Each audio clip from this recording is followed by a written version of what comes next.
Hello mga manay! Welcome po sa aking kusina ngayong araw. Samahan niyo po ako kasi may nagpaluto sa atin ng dinuguan. At may nagre-request din kasi nito na magluto ako ng ginataang dinuguan na puro laman yung gamit. So madali lang to kaya naman samahan niyo ako. So una, nagpainit na ako dito ng malaking kawali kasi marami-rami itong aking lulutuin dahil nga paluto ito. At una kong nilagay mantika, then kapag mainit na, sinundan ko ng bawang. Ginigisa-gisa ko lamang to. At dito mga manay, may kita nyo, meron akong mga ilalagay dito ng mga sangkap na yung iba hindi naglalagay nun. So, pag naamoy na natin yung aroma ng bawang, wag natin susunugin. Naglagay ako dito ng kamatis, sibuyas, at luya. Kung mapapansin nyo, yung luya ko ay malalaki yung hiwa. Kasi yan ay aking tatanggalin mamaya para hindi siya ganun katapang na kakapit dun sa ating dinuguan. So, hahalu-haluin po natin to. Sasangkutsahin ko ng maigi. Then, maya-maya itatakpan ko to para naman tuluyan po na malamog yung ating kamatis para madurog natin ng maayos. So, makalipas ang ilang minuto, i-check ulit natin to. Then, pinipiga-piga ko siya mga manay para lumabas yung katas ng kamatis. Then, yung luya kasi na yan, habang sinasangkut siya, kumakapit na yung lasa ng luya at yung aroma niya dun sa ating mga pangsahog na kasama. So, ganyan ginagawa ko is pinipiga-piga ko, tapos tatakpan ko to ulit. Then, hayaan ko lamang po ng ilang minuto sa katamtamang apoy. Then, after ng ilang minuto, babalikan ko ulit yan. So, kapag nakikita nyo na nadudurog na yung kamatis, ganyan, durog na. Bali dito, isusunod ko na ilalagay yung ating baboy. So, parting kasim yung gamit ko mga manay kasi magandang ilalagay or kung gusto nyo puro laman sa dinuguan ay yung parting kasim o kaya yempo. Kailangan yung may taba, laman kasi kapag puro laman, hindi siya masarap kainin, matigas. Pero nasa inyo pa rin yan, kung ano yung gusto nyong parte ng baboy na gagamitin ay pwede naman. Bale, 3 kilot kalahati nga pala ang timbang nitong karne na ating lulutuin. Then, sasangkutsahin po natin. So, dito, dahil kumapit na yung aroma, yung lasa ng ating luya, tatanggalin ko na po ito isa-isa. Ganyan. Kasi hindi naman laman loob yung gamit natin kundi karning baboy. Kaya, pwede na natin tanggalin yan kasi kumapit na dun sa ating kamatis, sibuyas. So, hinahanap-hanap ko pa yung iba, tatanggalin ko yan isa-isa. Kaya, malalaki yung hiwa ko para hindi ako mahirapan maghaligap kapag tatanggalin ko na. Pero mga manay, kapag ang niluluto ko po ay dinuguan na ang gamit ay laman loob gaya ng isaw, bituka, pag ganun po, yung luya hindi ko siya tinatanggal. Kasi kapag mga laman loob, alam naman natin, di ba, maanggo, malansa. So kailangan talaga luto or gisang-gisa talaga sa luya para mabango. So dito nga, pagkatapos ko matanggal yung luya, sasangkutsay natin yan. May nahanap pa ako. Sasangkutsahin ko muna to, hindi muna ako maglalagay niya ng tubig or sabaw na pampalambot ng karne. So, hahayaan muna natin yan, then babalikan natin maya-maya. Makalipas ang ilang minuto, yan po ay magtutubig. So, haluin nyo lamang po ng haluin. Maganda po kasi talaga na sinasangkot siya ng maigi bago natin yan sasabawan na pampalambot dun sa ating karne. Kasi nakakatulong po yun para mas lalong kumapit yung mga pampalasa at the same time, hindi malangsa yung dinuguan na ating lulutuin. Pero disclaimer mga manay hindi ito authentic kasi alam ko marami sa inyo na naman, meron iba dyan na magko-comment, ganito ako magluto ng dinuguan. So, i-respect po natin, iba-iba tayo ng way ng pagluluto ng dinuguan. Kung yung nakasanayan ninyo, go. So, yun yung sundin ninyo. Ito naman, ito yung diskarte ko. So, pagkatapos ko masangkot siya, maglalagay po ako ng patis. Bali yung patis, depende na po yan sa inyo mga manay kung gaano karami or kung hindi kayo gumagamit nito, pwede naman ang asin. Then, naglagay din ako ng pamintang durog, pwede rin ang pamintang pino. Then, pagkatapos ko ulit po masangkot siya, ang gagawin ko ay tatakpan ko po ulit ito. Then, hahayaan ko ng katamtaman lamang po yung apoy. So, mamaya maglalagay na tayo ng pangalawang piga ng niyog. Ayun yung pampalambot natin. Ayan, i-check na ulit natin. So, dito, maglalagay na po ako ng pangalawang piga ng niyog. Ayun yung gagamitin ko para mapalambot itong ating karne. So, meron na pong nabibili sa palengke na libre ang piga. Ako kasi meron na akong suki na binibilan ko talaga ng niyog tas nagpapapiga ako doon. Then, gumagamit talaga ng malinis na tubig. Kasi minsan yung iba, di ba? Hindi mo sure kung ano yung pangalawang piga. So, pwede kayo maglagay ng sarili nyong tubig para yun yung gagamitin para sa pangalawang piga ninyo. Pagkatapos kung ilagay yon, yung ating pangalawang piga ng niyog, so dito, maglalagay naman tayo ng, tawag dito, tanlad. Nakakatulong din lalo na to para makatanggal ng lansa. So, nilulubog ko lamang siya ng ganyan. Then, tatakpan natin to para mapalambot natin ng tuluyan. Okay, i-check na ulit natin. So, ayan, kulong-kulo na mga manay.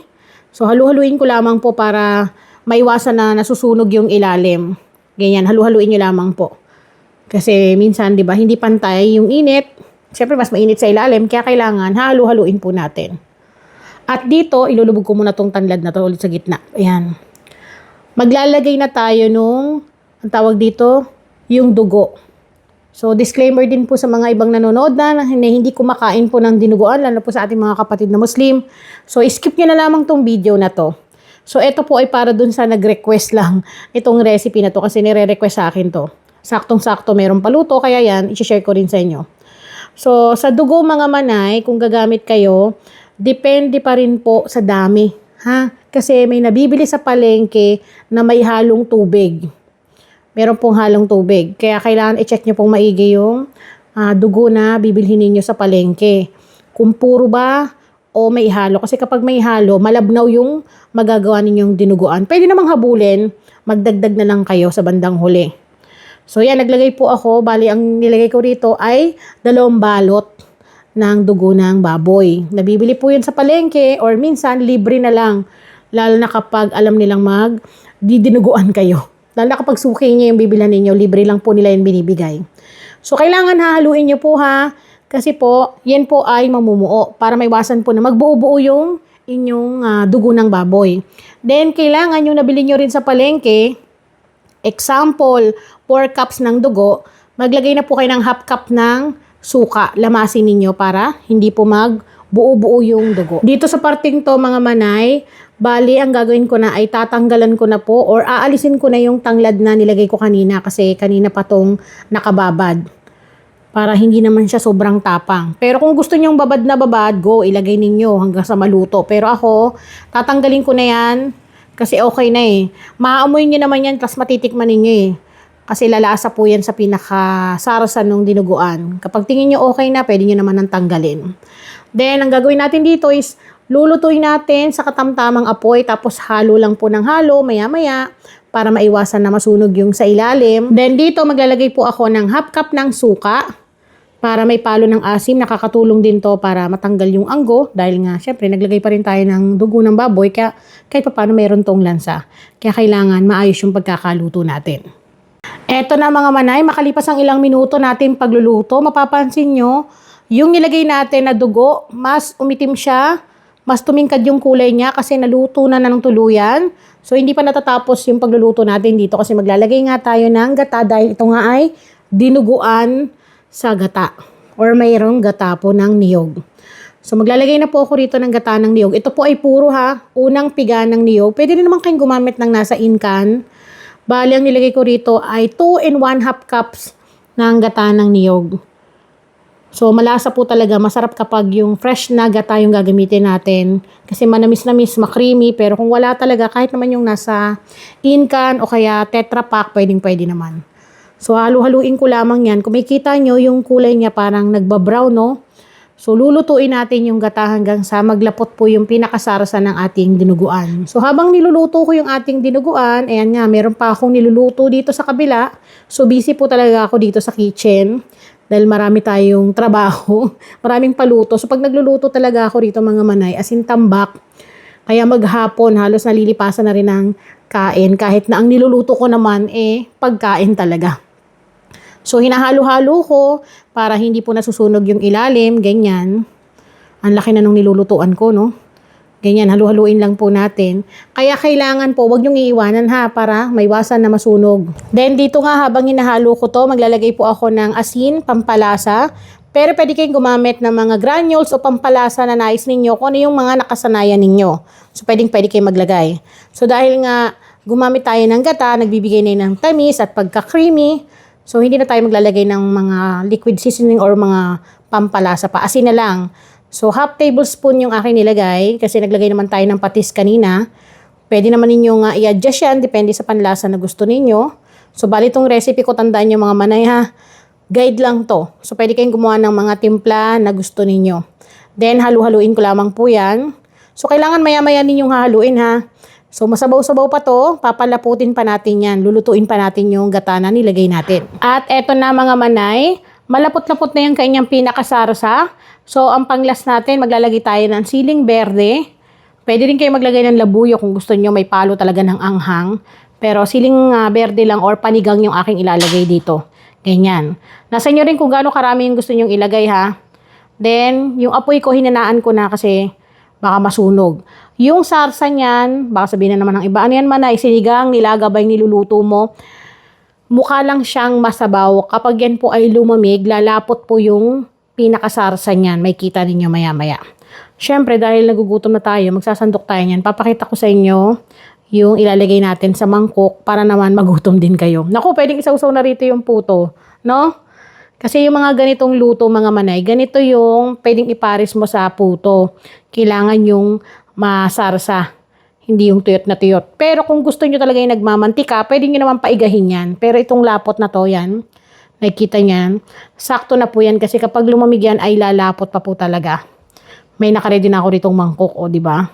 So, naglalagay tayo para makita ninyo ng malapitan. Ganyan lamang po. Kaya dun sa mga may karinderya or naghahanap kayo ng timpla, pwede nyo itong itry mga manay. Takalin nyo lamang po para makuha nyo yung tamang sukat. Siyempre, para hindi rin kayo malugi. Lalo na ngayon ang mahal na ng karne. Then, lalagyan nyo ng isang pirasong siling berde. O, kita nyo naman, di ba? Mainit pa yan, pero malapot na yung pinakasarsa niya. Lalo na kapag lumamig. So, eto yung natanggal ko na dun sa pinaglulutuan ko. Kita nyo, ayan, malapot-lapot na yung kanyang sarsa ng dinuguan. So, hindi siya yung sabihin niyo na masabaw. Ganyan siya, lalo na kapag lumamig to mga manay. Tapos, kinabukasan, iinitin mo, ang sarap. Ang sarap nito kapag bahaw na. Ganyan. Diba? So, ayan, muli ako po ang inyong madiskarting nanay. Maraming salamat po sa inyong panonood at sana masubukan niyo po ito.